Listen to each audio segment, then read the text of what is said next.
Good morning, everyone, and happy Tuesday. My name is Nick Marro with Occupy Fantasy. I'm here today to help you break down tonight's MLB DFS main slate on both DraftKings and FanDuel.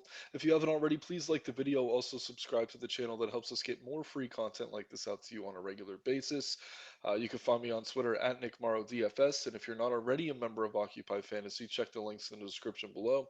As a member, you get access to the models, which I'll be using throughout this video, as well as a single lineup builder, multi lineup builder. We also have a private Discord server full of DFS pros to help you improve your game, as well as the Daily Plug article, of which I'm a contributor, where we'll be highlighting our favorite pitchers, batters, stacks, etc., using the model each day for the main slate. So, without further ado, let's get into it. We have a massive, I believe, 13 game slate tonight. 12 game slate. So one less, still a very large slate to break down. So as always, I'm going to go through game by game. I'm going to quickly talk about whether I think each pitcher is viable. If there's a stack I really like, I'll use the model to kind of bring up which bats I think we should be targeting. But yeah, let's get into it. Again, 12 games, a whole lot to get through. Going to try to cram it into at least uh, a half hour, or at most a half hour, rather. So, yeah. So first game on the slate, we have locking at 7:07 Eastern Standard Time. We have Domingo Germán and the Yankees taking on Kevin Gausman and the Blue Jays. So if we look at the model here, and if you are using the model today, make sure you have one of the main slates selected, so you're not getting those 640 games pulled in. Um, but yeah, we see Kevin Gossman popping pretty high up in the model. Domingo Germán even a little bit higher than I'd expect there as well. So Gaussman, one of the better upside plays on the board. I'm not really surprised by that. I'm just going to go ahead, take a look at my other monitor. I'm pulling up some statistics. Just to talk through things. Obviously, this is not an easy matchup by any stretch, but Gaussman on the season does have an excellent 263 xFIP, which is very low, 34% K rate, holding both righties and lefties to a sub 160 ISO. Yeah, Aaron Judge is obviously locked in. Anthony Rizzo. There's a few tough bats in this order to navigate, but as a whole, the Yankees just a 175 ISO against right-handed pitching, at least as far as their projected starting lineup is concerned. Only around a 20% K rate, so they do offer some K upside, not as much as when guys like Stanton are healthy. But obviously, Gaussman is a pretty solid play here. We're seeing low ownership. I think he's a fine option in tournaments. So as always, I'm going to open a notepad file, just get that going on my other screen. So at the end, I can kind of talk through the plays I like the best as far as pitching and stacks go. So I do like Gaussman. I think he's fine. He's definitely more of a GPP type play. Um, Given the tough matchup with the Yankees, I probably wouldn't use him in cash. Not the first arm I'm going to be rushing to get to, but again, very low xFIP, very high K rate. We see that 1.3 K per IP here in the model. That's excellent. So I do really like Gaussman. On the other side, Domingo Germán, he's been better lately. I'll give him some credit. 4.54 xFIP on the season, 26% K rate. Obviously, a very tough matchup for him as well. Not really a spot I'm looking to get to him. But at the same time, the Jays haven't been as great against righties as we maybe expected them to coming into the season. Just a 165 ISO against right-handed pitching for that projected starting lineup. If we click over to the stack page, yeah, no Yankees obviously against Gaussman, no surprise there. But also the Blue Jays are way down the list. I mean, they do rank pretty high in team ISO, but yeah, that's really the only category we see them popping in. So they're just not going to be a priority for us here. So yeah, from this first game, we're looking at Gaussman, really not much else. Next game on the slate, we have Luis Castillo and the Seattle Mariners visiting Nick Pivetta and the Boston Red Sox. We click over to the pitcher model here. Luis Castillo, if we're sorting by OF index, where is he? I thought we'd see him here. Oh wow, he's lower than I expected. So Castillo kind of pretty damn low, all things considered. I think it's a price thing. He is pretty expensive. Boston, obviously a pretty tough offense. Not one that can't be beaten though. We saw George Kirby have a really solid start against them last night. On the season, Castillo 349 xFIP. 28% K rate. The issue is this Boston Red Sox projected lineup is full of lefties today, and Castillo has a much lower K rate against left-handed hitting. They have just an 18% K rate, the projected starters do against right-handed pitching. So Really not a spot I'm going to be looking to target heavily. I mean, you could get to Castillo, but at the same time, I'm really not all that interested in Boston bats here. On the other side of things, we got Nick Pivetta. Really never an arm I'm all that interested in rostering. He is very cheap. He does have a K rate pushing 23%, and the Mariners do strike out a lot. But at the same time, he allows a ton of power to left-handed hitters, and the Mariners have a lot of power in that lineup, especially from the left side. We see that reflected in their OF ranking, 4 very high, and then the team total here pushing 6 runs. So I actually think it's worth going over and clicking on these Mariners. Let's see here. Yeah, so no surprises. I mean, Julio Rodriguez, obviously one of the better hitters in all of baseball. I have no issues getting to him. Why does this keep showing my back screen? Sorry about that. Um, but yeah, Mariners first stack. I think that we're going to touch on that. I really am interested in. I like them a lot here. I think the righties and lefties both look good. Historically, Pavetta's kind of had reverse splits. He's worse to righties, which is why I think we're seeing Suarez and Rodriguez popping so highly. But for me personally, Cal Raleigh and Jared Kelenic are probably my favorite bats here. We saw Kelenic hit a home run last night. I think Raleigh hit two. Yeah, so lefties look excellent in this matchup, as do many of these right-handed hitters. Again, they do strike out a lot, but they all have a lot of power. So J. Rod, Suarez, Kalenic, Raleigh, all excellent options. Then we're getting really cheap bats and guys like Hernandez, Wong, Trammell, etc. They're all very, very cheap. So it's actually super easy to get the Mariners stacks here, which is why I think they're popping so highly in the model. But again, that total's pushing 6 runs. Definitely one of the better stacks we have available on the board. All right, moving into the next game now, we have the Rays at the Mets. The Rays going to be rolling out Jalen Beeks and Yanni Chirinos here. It's tough to know how many innings either of these guys are going to get, but against the Mets, I don't think we have to look too deeply into that. Then on the other side, we have Justin Verlander taking on the Rays. So I do know Verlander is our top OF index play on the slate. Obviously, a massive ceiling. He struggled in his first start of the season, but he did look much better last time out, going around 7 innings. Um, but yeah, I mean, the K metrics all seem to be there. The Rays, obviously, one of the more dangerous offenses in all of baseball. Projected starting lineup showing a 250 ISO against right handed pitching, but at the same time, I mean, Justin Verlander is Justin Verlander, and he's going to draw significant ownership on both sides. He is relatively expensive. But all that being said, I do actually like him here. Could see maybe using him in cash. I think there are other arms that I prefer. But that being said, I mean, it wouldn't shock me at all if Verlander ended up as the top raw point play on the slate as far as pitching is concerned. Again, OFNX rating almost a full point higher than Gaussman, who's our second highest on the board. Um, and yeah, the team total for the Rays here, as dangerous as they are, is down around 3 runs. So Verlander, one of the better plays on the board. And then as far as Mets bats go, I mean, this is kind of tricky because it's going to turn into a bullpen game. So yeah, I'm not really surprised that we're not seeing the Mets pop very highly. So we don't have to talk through them. But yeah, if there's anything to take from this game, it's certainly Justin Verlander. He's going to draw significant ownership. I would say keep an eye on that Rays lineup. More lefties, not necessarily a good thing for Verlander, but at the same time, very, very high ceiling. Probably the most raw point upside for a pitcher on this entire slate. All right, moving into the next game on the board, we have Wade Miley and the Brewers taking on Jordan Montgomery and the St. Louis Cardinals. So yeah, Montgomery actually profiles relatively well here. Wade Miley, not so much. Um, we saw last night the Cardinals, I think they scored 18 runs. I mean, some of those came against position players pitching and things like that. So obviously an outlier, but those bats are locked in right now. I think Nolan Arenado has homered in 4 straight games, something like that, after a pretty cold start to the season. So I will start on the Cardinals side of things. Miley usually does a good job limiting damage, but at the same time, anytime you get a lefty facing the Cardinals, they do have some upside. So we see them kind of in the middle of the model. Not really a stack I'm rushing to get to, but if you're looking for one-offs, Arenado does have over a 340 ISO against left-handed pitchers this season. So he would be someone I'd certainly be considering. But a player I'm actually probably going to be looking a bit deeper into will be Jordan Montgomery here. This Brewers offense against lefties has been pretty terrible.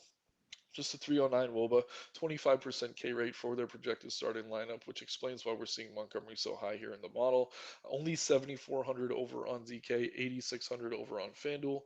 So yeah, I'm going to go ahead and add Montgomery to my list of pitchers I'd be considering. Obviously, some risk, pretty inconsistent, but at the same time, I do like the upside. And yeah, and there's a lot of good arms on this slate, but most of them are expensive. If we're looking for value, it's pretty rare. So someone like Montgomery does become very valuable on a slate like this, and we see that reflected in his ownership on DraftKings, where he's 21%. So no real interest in Brewers bats. Could see maybe using a few Cardinals one-offs, but really the piece from this game I'm interested in is Jordan Montgomery. All right, moving into the next game on the board. We have Jared Schuster and the Atlanta Braves taking on Dane Dunning and the Texas Rangers. So I do imagine we see the Braves pretty high up in the model here. No, kind of mid-range, which doesn't shock me actually because Dane Dunning's been really effective. If you want to gamble tonight, maybe he's an arm you consider rostering. Trying to see where he is in the model here. Yeah, 5,300 on TK, 6,800 over on FanDuel. That's a very, very high risk option. So if you're playing 150 lineups in a large field contest, I could certainly see mixing in some Dunning. He has been pretty solid, but at the same time, it's one of the worst matchups on the board. Braves, another team that scored over 10 runs last night. So not really a spot I'm ever looking to target aggressively, but at the same time, for years people have been chasing that Dane Dunning upside, and it finally seems like it might be coming into play. I'm not sure I'm fully sold on it. Pretty low K metrics actually for the season on him. So while he has been limiting damage, sub 70 ISO allowed to both righties and lefties over a small sample size, not a ton of upside. So probably won't get to any Dunning here. Braves bats are okay, but I'm not going to be chasing that game they had yesterday. This is a tougher matchup for sure. Jared Schuster on the other side, young arm for the Braves. Seems like he might be half decent. I'm not really sold on it yet. I'd probably rather get to some Rangers bats here, actually. Um, they do profile pretty well as far as OF index goes. The projected starting lineup doesn't look great. I'm hoping it changes. As of right now, they have 145 ISO against left-handed pitching, which isn't really all that exciting. But yeah, Jung playing third base for them. Obviously, we talked about Arenado as a one-off, but if you're looking for another one at third base, I think Josh Jung there looks excellent. 375 ISO against lefties to start the season. Heim at catcher, another bat I would consider as a one-off or as a stack. I mean, we've talked through a lot of games already, and there's not a ton of stacks we're really rushing to get to. So I guess the Rangers are one I'd be considering. And we can go ahead, and I don't want to spend too much time doing things like this, but I want to pull up what Schuster's been up to as far as game logs go. Again, the Rangers actually been better against right-handed pitching, but Schuster's been terrible. 4 earned runs in back-to-back starts. So yeah, maybe I wasn't very bullish on the Rangers when I started talking through this game, but I do see it as one of the better stacks we've mentioned so far. So let's pull up the batters page. Like I said, I think Jung's going to be towards the top, probably Adolis Garcia. But let's take a look. Yeah, so Jung there, no surprise. Then we're getting the lefties. It looks like Corey Seager might be back tonight. He's missed most of the season.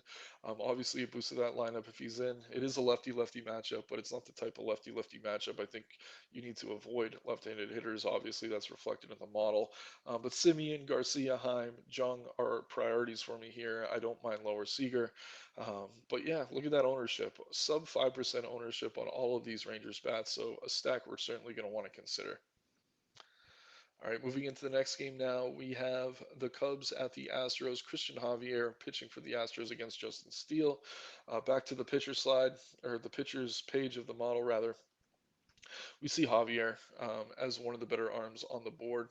Framber Valdez was dominating last night until he ran into a wall, I think, in the fifth or sixth inning. But this Cubs offense, they do K a lot. They obviously have some power, not quite as good away from Wrigley.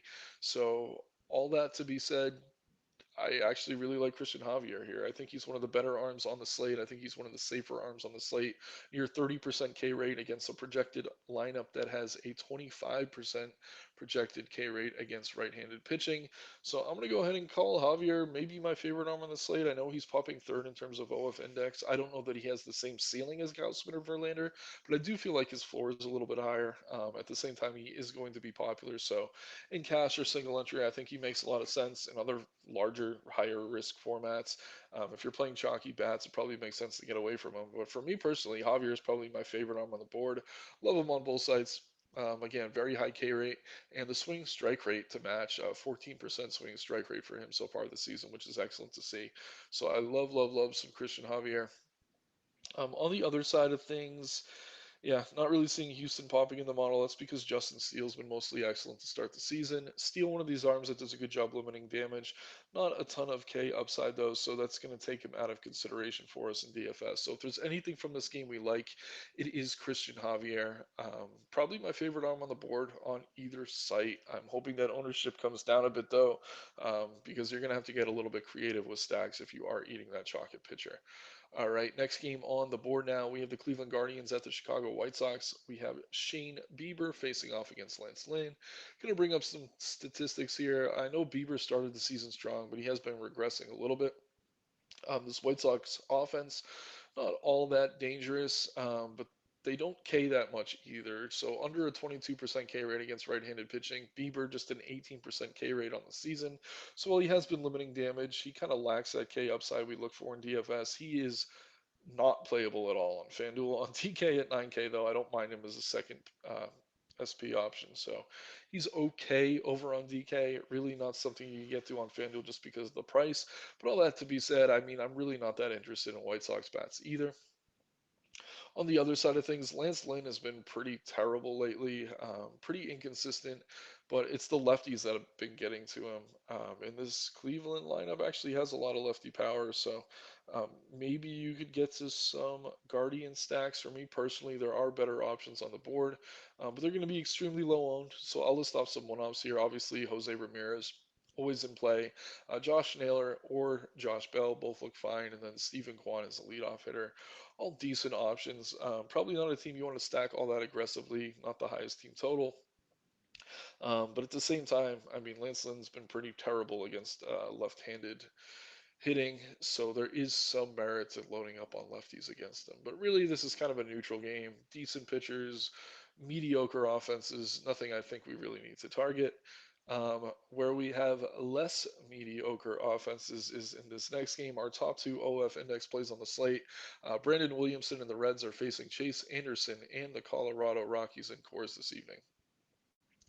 So, first things first, Williamson doesn't really have enough uh, major league experience to have a true statistical profile that we can pull from. But that being said, we know which bats hit left-handed pitching well. So there's plenty of them here. I'm going to go ahead and pull up Colorado first. Again, this is against Williamson and the Reds. If they get into that bullpen too, they still have plenty of upside, and they're pretty low owned, all things considered. Much higher ownership on the Reds bats. We'll talk through them next. But it's actually the Rockies with the higher implied team total. So yeah, get some Rockies here. Chris Bryant, I put him on the cover of the video. I had his image kind of circled when we started the stream. I really like Chris Bryant here. Him, Randall Grichuk, Elias Diaz, all outstanding options. I guess CJ Cron's hurt right now. If he was in, he'd be viable. But Trejo, not a ton of power, but he's too cheap for the matchup in Coors. Tovar as well. Um, but yeah, really, it's those four or five, Bryant through Diaz, if you're looking at the model.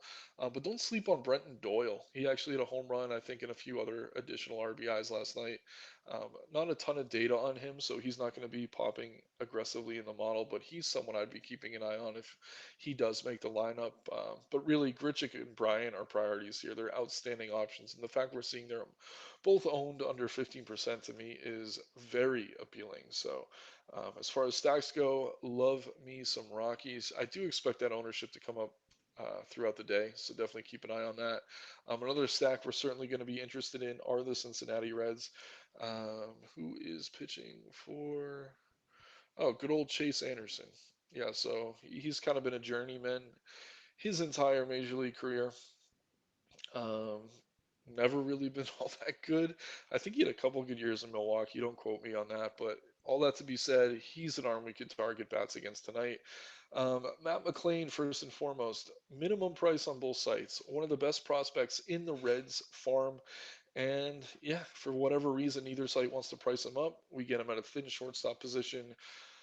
McLean is one of the best bats on the entire slate. So definitely get some Matt McLean in your lives, even if you're not using him in a stack. He's solid as a one-off, so you could afford bigger bats or arms at other positions. But after McLean, Jake Fraley looks excellent here. Um, Jonathan India, always a good play, pretty expensive though. But then Fraley and Steer both look outstanding. Steer 215 ISO against righty this season. Fraley 202. Um, those are two bats you certainly want to get exposure to. But yeah, I mean, any of the Reds and cores are going to look excellent here. Uh, no surprise. I mean, I really don't need to dig that deep into this. The Reds and Rockies both look excellent tonight in Coors Field against terrible pitchers, but they are going to be popular. I'm a little bit surprised that the Rockies aren't more popular than they are. But yeah, just two great stacks. Really no denying that at all.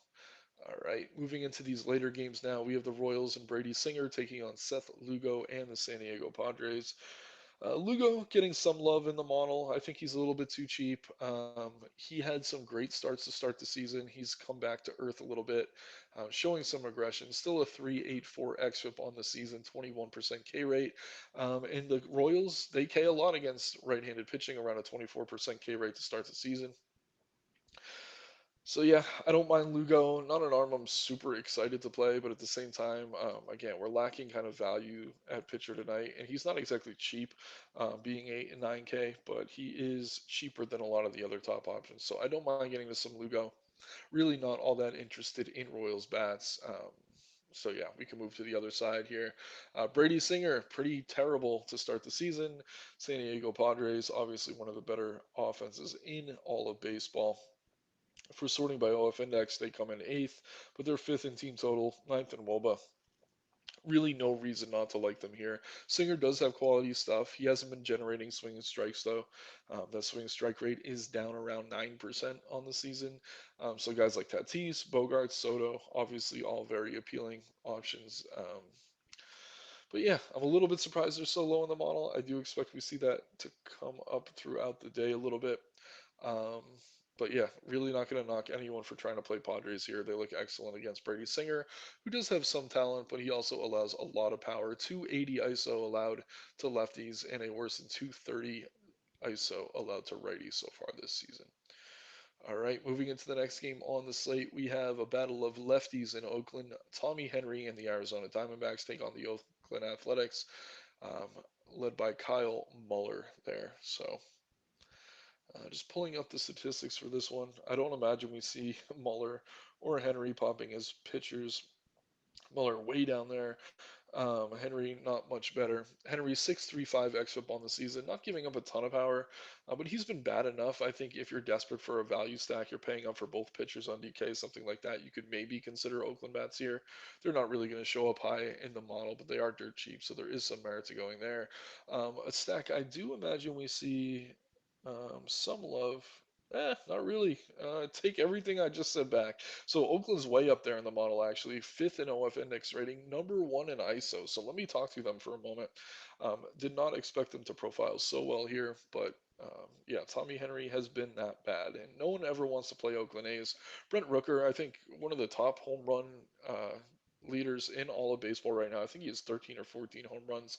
Obviously a priority. 410 ISO against lefties to start the season, so that easily explains why he's up there.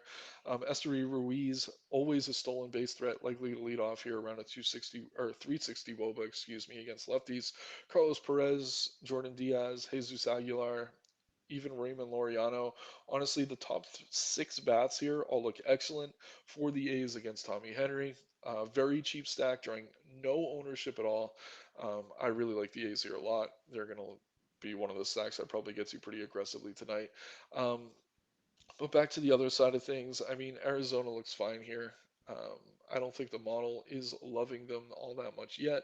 But Kyle Muller, 6x FIP, he's due for some continued regression, allowing a 180 ISO to righties, 480 WOBA to lefties. So not as much power to the lefty hitters, but he's allowing a ton of contact. So guys like Marte, Rivera, Longoria all look good here. Christian Walker cut the night off last night. He should be back in the lineup. Definitely a decent chance we see him homer here. So another guy I'd be considering. Corbin Carroll, always a bat I'm interested in, even in the lefty-lefty matchup. So love the A's here. Don't mind the Diamondbacks either. Do not touch either of these guys um, as far as pitching options go. Again, where you can maybe consider some pitching, we have the Philadelphia Phillies taking on the San Francisco Giants and Alex Cobb. So yeah, no surprise. Wheeler towards the top of the model. Cobb kind of in the middle range. So there's really no bats I'm going to be rushing to get to here. So we could talk through the pitching options quickly. Wheeler, when he's at his best, one of the better arms in all of baseball. He's been a little bit volatile to start the season, though. But if you look at the underlying numbers, 311 BABIP, he's been pretty unlucky. 367 xFIP, which I imagine is lower than that ERA. So I like Wheeler a lot here. The Giants K around 25% of the time against right-handed pitching. Wheeler has a near 28% K rate. So after Christian Javier, I actually think Wheeler is one of my favorite arms on the board. Checking out his ownership, he's getting some love, but reasonably owned. I think it's easier to get different with the stacks tonight. We talked about Oakland, San Diego. With that game being in Coors, there's just a lot of different places we can go at low ownership. So you can eat some chalk at pitcher. I really like Javier. And I really like Zach Wheeler. So get to some Zach Wheeler for sure. On the other side of things, Alex Cobb's been pretty damn good. Obviously, a difficult matchup against the Phillies. Park downgrade though, playing in San Francisco. The thing about Cobb, he does have a very low xFIP, does a good job limiting damage, but only a 20% K rate. So not a ton of upside. A little bit overpriced for his lack of K upside. So not someone I'm going to be getting to all that aggressively. But at the same time, I don't know that I want to rush to get the Phillies either. Really, it's Zach Wheeler from that game that I'm interested in. Moving into the last game on the slate now, we have Bailey Ober and the Minnesota Twins taking on Clayton Kershaw and the Los Angeles Dodgers. Let's take a look at the pitchers here. So Kershaw a little bit lower than expected. I actually like him here. We'll talk through his numbers in a bit. Bailey Ober has been better than expected, but at the same time, I don't think we're ever rushing to play a mediocre arm or even a slightly above average arm, which I would describe Ober as against this Dodgers offense. Just waiting for statistics to load. Yeah, so on the season, Kershaw 339 xFIP, 29% K rate, just excellent numbers, holding both righties and lefties to a sub 270 WOBA. This Twins lineup does have some pop towards the top of the order, and bats like Buxton Correa. Polanco's been hitting the ball well, but they also have a low WOBA, 273 for their projected starters, and a 23% K rate. So Clayton Kershaw, another arm I'm going to jot down as someone I'm considering. A little bit pricey, but yeah, also pretty low owned over on FanDuel, reasonably owned on DK, so someone I could certainly see getting to. Then Bailey Ober, we could talk through quickly. His xFIP around a 4.8. I do think that comes down, but as things stand, I mean, the Dodgers bats actually look pretty damn good. 247 ISO against right-handed pitching, and like I said, Ober a bit above league average as far as right-handed pitching goes, but you could play these Dodgers bats against pretty much anyone. They've proven to be pretty much matchup proof. Mookie Betts looks excellent here. Will Smith, Max Muncy hit 2 home runs last night. He has a 410 ISO against right-handed pitching. JD Martinez is back and healthy. Outman, another outfielder I really like. Both of them over a 320 ISO against right-handers. So a ton of power in the middle of this order for the Dodgers. Another stack I'm definitely going to be looking to get to tonight. So yeah, we're through the game by game now. Just to kind of uh, I don't know, a recap for lack of a better word. I really like Christian Javier tonight. If I pull up the picture page, one of my favorite arms on the board. Pretty popular though. Also really into Zach Wheeler. Justin Verlander getting some love, some risk though against this Rays offense. I think I'd rather go to some of the other top arms, but the model loves him and for good reason. His upside is as good as any arms on the slate. Kevin Gausman, similar spot, tough matchup, plenty of upside. Clayton Kershaw, really like him here. Probably won't get to much Luis Castillo. We're lacking value on the slate, so Jordan Montgomery and Seth Lugo are kind of guys in the mid range that I'll probably be looking to get to relatively aggressively. Then, as far as stacks go, we have Coors Field, Cincinnati, Colorado. No surprise there that they're both very popular. The Dodgers look fine here. I don't mind Seattle at all. They look pretty damn good. Oakland, very, very cheap, pretty low owns, very low owns, as are the Texas Rangers. Two really appealing GPP stacks. On the West Coast. Rangers aren't playing on the West Coast, but you know what I mean. Two great teams to target, and then the Padres as well. I know the model doesn't love them right now, but I do think we see them climb throughout the day. So once again, my name is Nick Marro with Occupy Fantasy. If you haven't already, please like the video. Also subscribe to the channel so we can get more free content like this out to you. Follow me on Twitter at Nick Marro DFS. Check the links in the description below to become a member of Occupy Fantasy today. Let's have some fun tonight, everyone, and make some money. Take care and good luck.